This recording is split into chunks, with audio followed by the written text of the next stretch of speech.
I got my hands on a mid-century dresser for free. I picked this thing up in the pouring down rain and it was at the bottom of a basement. It's free. It's mid-century, I'm there. Unfortunately, at first glance, I did assume this dresser was all wood. I didn't inspect it before I grabbed it. Note to self, always inspect your furniture because the top was actually particle board. My original plan was to restore this dresser back to its natural wood grain, so I knew I was going to have to go to plan B with a particle board top, and unfortunately, after closer inspection, I found a lot more hiccups. The previous owner did have a cat, and unfortunately, there were cat scratches and gouges all over this dresser, on the sides, along the drawers, you name it, there was a lot of damage, and to make matters worse, the base was completely falling apart. Despite all these damages, I knew that I could fix it, and I'm going to show you how.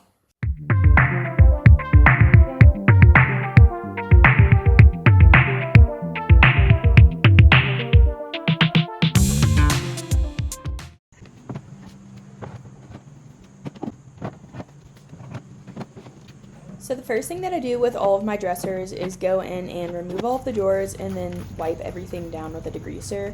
It's actually so important to clean your pieces before you go in and sand, and I get this question asked often, and that is because if you do not, all the dirt and grime, as shown on this paper towel, will just clog up your sandpaper.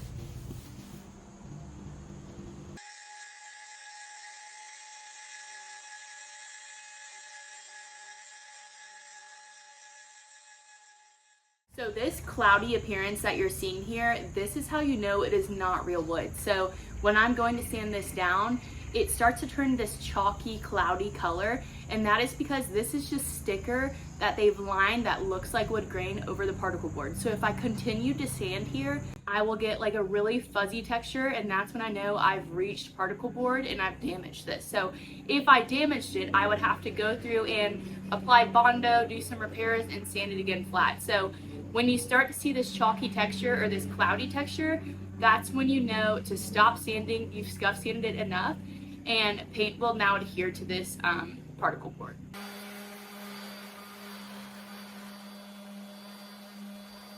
So right now I'm just going over all the areas that have cat scratch damage, and I'm just sanding it down flush. I'm hoping to get rid of a majority of this damage along these edges of the base of the dresser and not have to do as much repair work.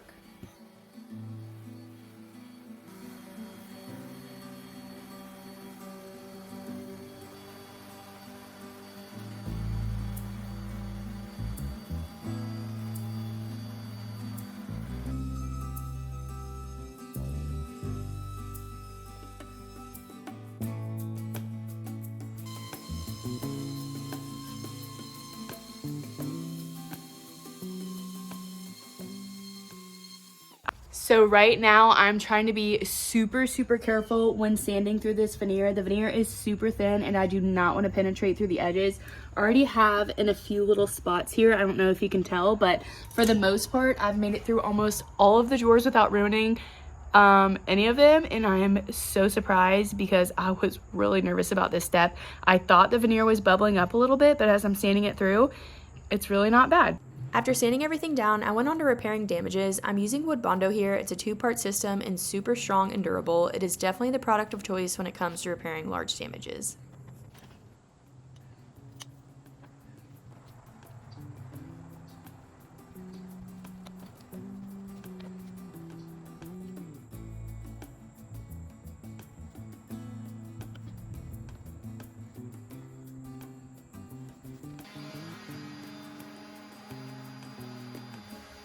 After sanding down the drawers and letting the repair work dry, I'm just going in with my sander and I'm sanding everything down flush so that I will be able to prime or paint over this.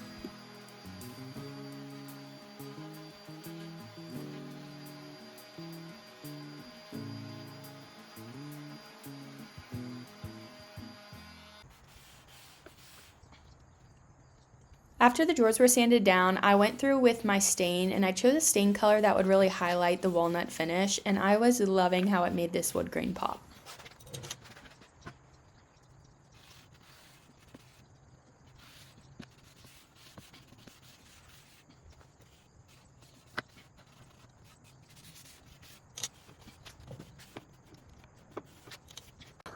After the stain dried on the drawers, I'm going in with a wipe-on sealer. This is going to help enhance the durability and lock in that wood grain. I'm actually using a plastic paint edger to apply this stain. This is my favorite tool at applying stain. It just goes on a lot smoother, and I can actually dispose of the little pads that are within the casing and just buy refills each time. The veneer on the sides ended up being pretty salvageable, so I decided to stain a portion of this. I'm actually going to be using a design with painter's tape along the sides of this dresser since I'll have to paint the top, so I'm just applying my baseline here.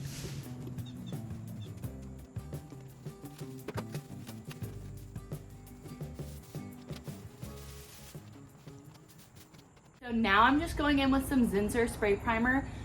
When you are working with laminate pieces, it is so crucial not only to scuff sand but to prime before, because if you don't scuff sand and prime, your paint will not stick to the furniture. It will peel right off or scratch off with your fingers. So always important to scuff sand and prime when you're painting laminate, pretty much all furniture in general, but especially laminate.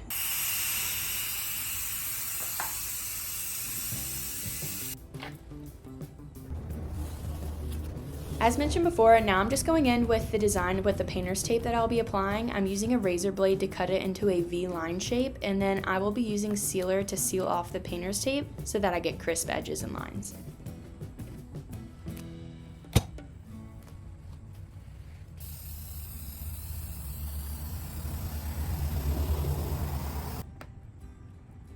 Fixing the base of this dresser took a lot of wood glue and clamping to secure it into place, and then after I had everything hammered in and glued down, I just secured it with a brad nailer.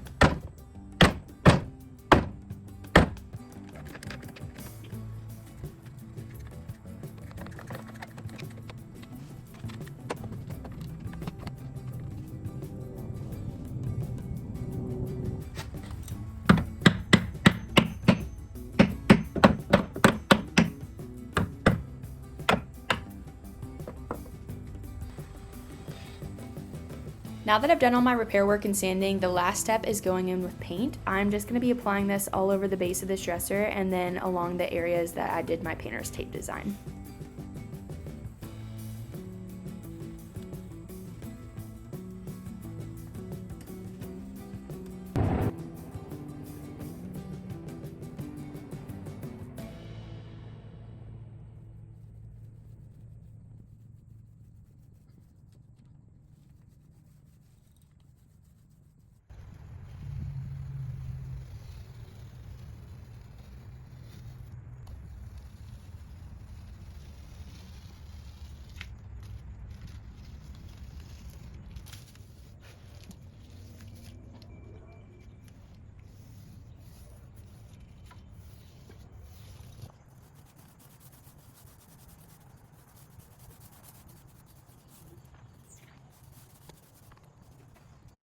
After letting the paint dry, the final step was adding some Restore Finish onto the base to even out all the little minor scuffs endings. As a reminder, here's a look at this dresser before, and here it is after.